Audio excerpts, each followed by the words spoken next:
After a fallout with her brother, Amaterasu hid herself in a cave, blocking with it a giant rock which plunged the world into darkness, allowing evil spirits to roam the earth and cause total havoc.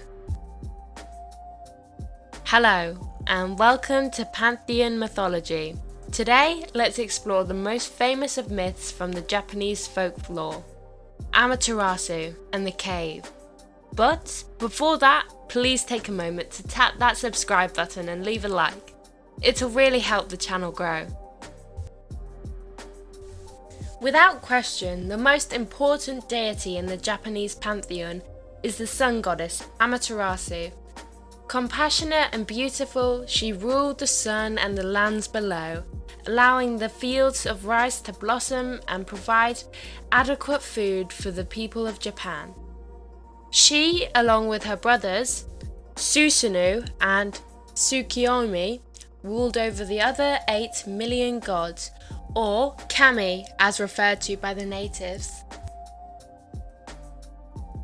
The islands of Japan were said to be created by the goddess of creation and fire, Izanami, and her brother/husband, Izanagi. Yes, Japanese mythology also has interfamily relations.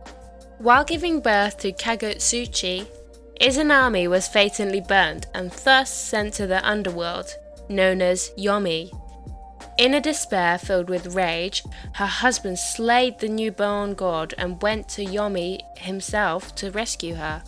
The fates were against them, however, as she had already dined on food from the underworld, therefore dooming her to be there for eternity.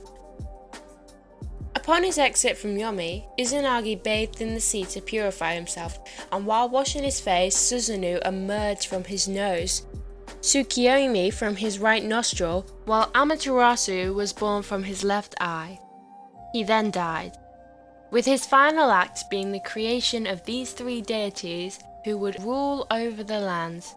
They are still celebrated in the nation to this day. As with all siblings, Amaterasu's relationship with her brothers was not always one of love and happiness. Further to her kind nature and beauty, she was also a celebrated weaver, with many across the lands joining her in making stunning satins, silks and brocades that Japan is famous for, even now. Susanoo, the nostril-born storm god, was a jealous one, as he was not beloved like his sister.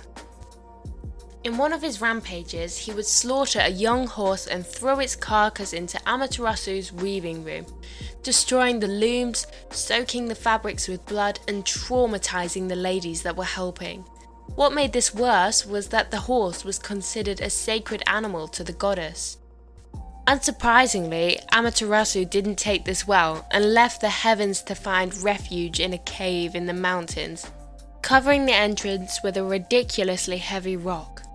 With the sun goddess now in hiding, the world grew dark and the fields of rice began to die, leaving the citizens of Japan hungry in the endless night.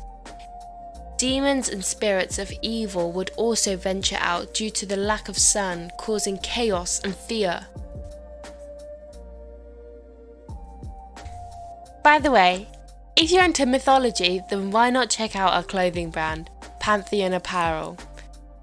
Inspired by the gods, we feature clothing designs from a range of mythologies, including Greek, Norse, Aztec, Slavic, and of course, Japan. As a bonus for tuning into this video, if you use the code Amaterasu at checkout, you can save 20% on your entire order. And we'll know you came from here. The link to the website will be in the description below. Now, back to the video. The gods, growing desperate, would begin with plans to draw her out of hiding. Roosters were placed outside her cave with the hope that their crows would fool her into thinking it was dawn and coming out, but no luck. They begged and reasoned with her to no avail. Finally though, the gods would place a large sake tree near the entrance, leaning a large bronze mirror at its centre. Goddess Uzumi decided to cause a scene, performing a hilarious dance routine that brought uproars of laughter from fellow gods. Curious as to what the ruckus was, Amaterasu would open the cave for just a peek and catch her reflection in the perfectly placed mirror. Taken back by her own beauty, she let her guard down, allowing the surrounding gods to pull her out of the cave and seal the entrance. With her once again exposed to the world, the sun would once more warm touch the ground, and the fields of rice could feed the people of Japan again. The story of Amaterasu in the cave is a lesson on how friendship and laughter can help us through hard times. After shutting herself away from the world, it was the curiosity towards all the joy she had heard that drew her out, if for a moment. She is celebrated to this day in her native Japan every year for a week in the summer, known as Golden Week. In most pantheons, there isn't always a deity that comfortably sits above the rest. Amaterasu, however, is clearly the most prominent in Japanese folklore, and will be so, probably for the rest of time. What are your thoughts on this tale?